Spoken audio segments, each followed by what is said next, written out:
Hello and welcome back. We're reading Harry Potter and the Chamber of Secrets, and this instalment comes to you from a car park in Swansea in Wales. Why? Well, it's a long story and not a very interesting one either. So we'll focus on Harry Potter. We're up to chapter 6, Gilderoy Lockhart, the famous Gilderoy Lockhart. The next day, however, Harry barely grinned once. Things started to go downhill from breakfast in the Great Hall. The 4 long house tables were laden with tureens of porridge, plates of kippers, mountains of toast, and dishes of eggs and bacon beneath the enchanted ceiling, today a dull, cloudy grey. Harry and Ron sat down at the Gryffindor table next to Hermione, who had her copy of Voyages with Vampires propped open against a milk jug. There was a slight stiffness in the way she said "morning," which told Harry that she was still disapproving of the way they had arrived. Neville Longbottom, on the other hand, greeted them cheerfully. Neville was a round-faced and accident-prone boy with the worst memory of anyone Harry had ever met. Post is due any minute. I think Gran's sending on a few things I forgot."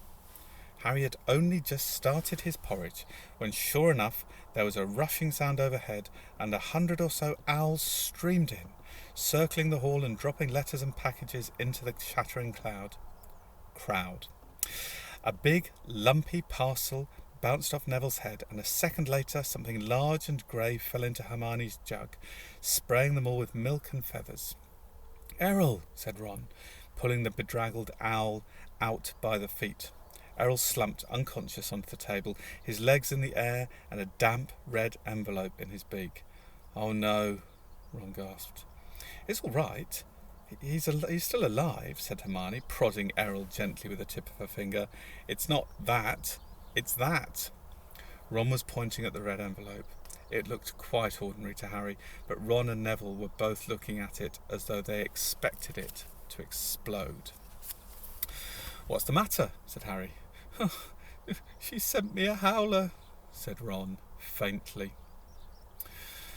"You'd better open it, Ron," said Neville in a timid whisper. "It'll be worse if you don't. My gran sent me one once and I ignored it and..."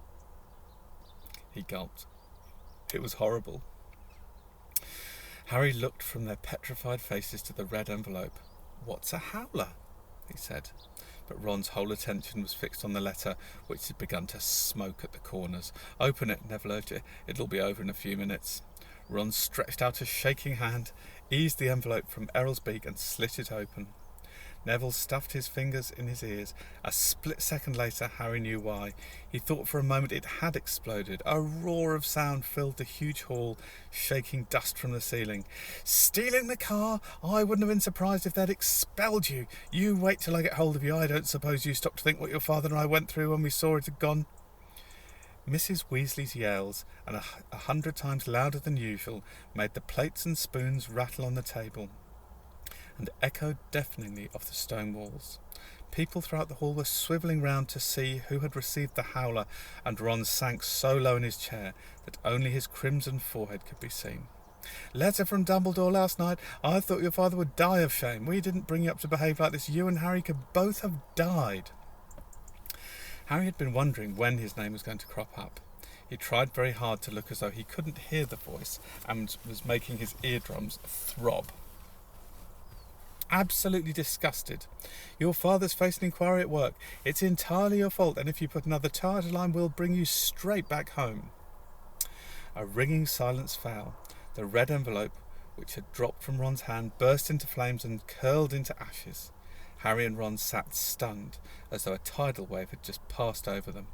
A few people laughed, and gradually a babble of talk broke out again. Hermione closed Voyages with Vampires and looked down at the top of Ron's head. "Well, I don't know what you expected, Ron, but you..." "Don't tell me I deserved it," snapped Ron. Harry pushed his porridge away. His insides were burning with guilt. Mr Weasley was facing an inquiry at work. After all Mr and Mrs Weasley had done for him over the summer. But he had no time to dwell on this. Professor McGonagall was moving along the Gryffindor table, handing out timetables. Harry took his and saw that they had double Herbology with the Hufflepuffs first. Harry, Ron and Hermione left the castle together, crossed the vegetable patch and made for the greenhouses, where the magical plants were kept. At least the Howler had done one good thing. Hermione seemed to think they had now been punished enough and was being perfectly friendly again. As they neared the greenhouses, they saw the rest of the class standing outside waiting for Professor Sprout. Harry, Ron and Hermione had only just joined them when she came striding into view across the lawn, accompanied by Gilderoy Lockhart. Professor Sprout's arms were full of bandages, and with another twinge of guilt, Harry spotted the whomping willow in the distance, several of its branches now in slings. Professor Sprout was a squat little witch who wore a patched hat over her flyaway hair. There was usually a large amount of earth on her clothes, and her fingernails would have made Aunt Petunia faint. Gilderoy Lockhart, however, was immaculate, in sweeping robes of turquoise, his golden hair shining under a perfectly positioned turquoise hat with gold trimming. "Oh, hello there," Lockhart called, beaming around at the assembled students. "Just been showing Professor Sprout the right way to doctor a whomping willow, but I don't want you running away with the idea that I'm better at herbology than she is. I just happen to have met several of these exotic plants on my travels." "Greenhouse 3 today, chaps," said Professor Sprout, who was looking distinctly disgruntled, not at all her usual cheerful self.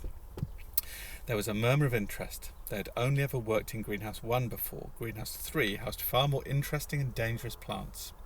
Professor Sprout took a large key from her belt and unlocked the door. Harry caught a whiff of damp earth and fertilizer, mingling with the heavy perfume of some giant umbrella-sized flowers dangling from the ceiling. He was about to follow Ron and Hermione inside when Lockhart's hand shot out. "Harry, I've been wanting a word. You don't mind if he's a couple of minutes late, do you, Professor Sprout?" Judging by Professor Sprout's scowl, she did mind, but Lockhart said, "That's the ticket," and closed the greenhouse door in her face. "Harry," said Lockhart, his large white teeth gleaming in the sunlight as he shook his head. "Harry, Harry, Harry." Completely nonplussed, Harry said nothing. "When I heard, well, of course, it was my fault. I could have kicked myself." Harry had no idea what he was talking about. He was about to say so when Lockhart went on, "Don't know when I've been more shocked flying a car to Hogwarts. Well, of course, I knew at once why you'd done it. Stood out a mile. Harry, Harry, Harry." It was remarkable how he could show every one of those brilliant teeth, even when he wasn't talking. Gave you a taste for publicity, didn't I?" said Lockhart. "Gave you the bug. You got onto the front page of the paper with me, and you couldn't wait to do it again." "Oh, no, Professor, Harry, Harry, Harry," said Lockhart, reaching out and grasping his shoulder. "I understand. Natural to want a bit more once you've had that first taste, and I blame myself for giving you that because it was bound to go to your head. But see here, young man, you can't start flying cars to try and get yourself noticed. Just calm down, all right? Plenty of time for all that when you're older. Yes, I know what you're thinking. It's all right for him. He's an internationally famous wizard already. But when I was 12, I was just as much of a nobody as you are now. In fact, I'd say I was even more of a nobody. I mean, a few people have heard of you, haven't they? All that business with he who must not be named." He glanced at the lightning scar on Harry's forehead. I know, it's not quite as good as winning Witch's Weekly Most Charming Smile Award 5 times in a row, as I have. But it's a start, Harry. It is a start." He gave Harry a hearty wink and strode off. Harry stood stunned for a few seconds, then remembered he was supposed to be in the greenhouse. He opened the door and slid inside. Professor Sprout was standing behind a trestle bench in the centre of the greenhouse. About 20 pairs of different coloured earmuffs were lying on the bench. When Harry had taken his place between Ron and Hermione, she said, "We'll be repotting mandrakes today. Now, who can tell me the properties of the mandrake?" To nobody's surprise, Hermione's hand was first into the air. "Mandrake, or mandragora, is a powerful restorative," said Hermione, sounding as usual as though she'd swallowed the textbook. It's used to return people who've been transfigured or cursed to their original state." "Excellent. 10 points to Gryffindor," said Professor Sprout. "The mandrake forms an essential part of most antidotes. It is also, however, dangerous. Who can tell me why?" Hermione's hand narrowly missed Harry's glasses as it shot up again. "The cry of the mandrake is fatal to anyone who hears it," she said promptly. "Precisely. Take another point," said Professor Sprout. "Now, the mandrakes we have here are still very young." She pointed to a row of deep trays as she spoke, and everyone shuffled forward for a better look. 100 or so tufty little plants, purplish-green in colour, were growing there in rows. They looked quite unremarkable to Harry, who didn't have the slightest idea what Hermione meant by the cry of the Mandrake. "Everyone take a pair of earmuffs," said Professor Sprout. There was a scramble as everyone tried to seize a pair that wasn't pink and fluffy. "When I tell you to put them on, make sure your ears are completely covered," said Professor Sprout. "When it is safe to remove them, I will give you the thumbs up. Right, earmuffs on." Harry snapped the earmuffs over his ears. They shut out sound completely. Professor Sprout put a pink, fluffy pair on her own ears, rolled up her sleeves of her robes, grasped one of the tufty plants firmly and pulled hard. Harry let out a gasp of surprise that no one could hear. Instead of roots, a small, muddy and extremely ugly baby popped out of the earth. The leaves were growing right out of his head. He had pale green mottled skin and was clearly bawling at the top of his lungs. Professor Sprout took a large plant pot from under the table and plunged the Mandrake into it, burying him in dark, damp compost until only the tufted leaves were visible. Professor Sprout dusted off her hands, gave them all the thumbs up, and removed her own earmuffs.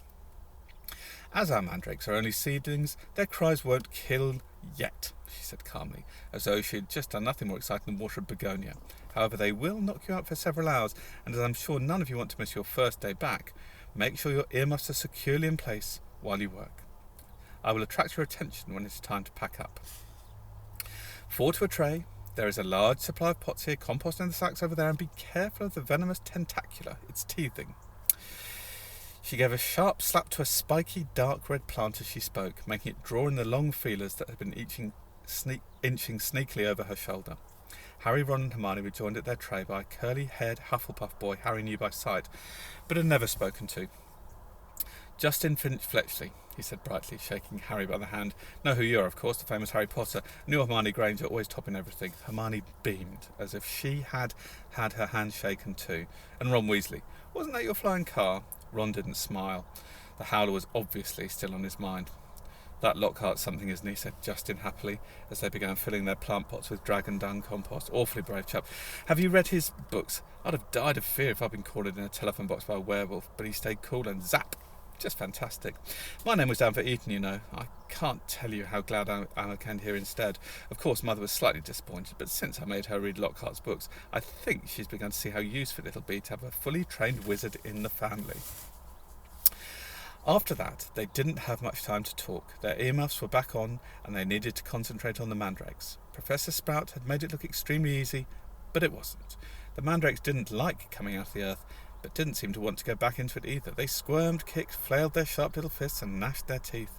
Harry spent 10 whole minutes trying to squash a particularly fat one into a pot.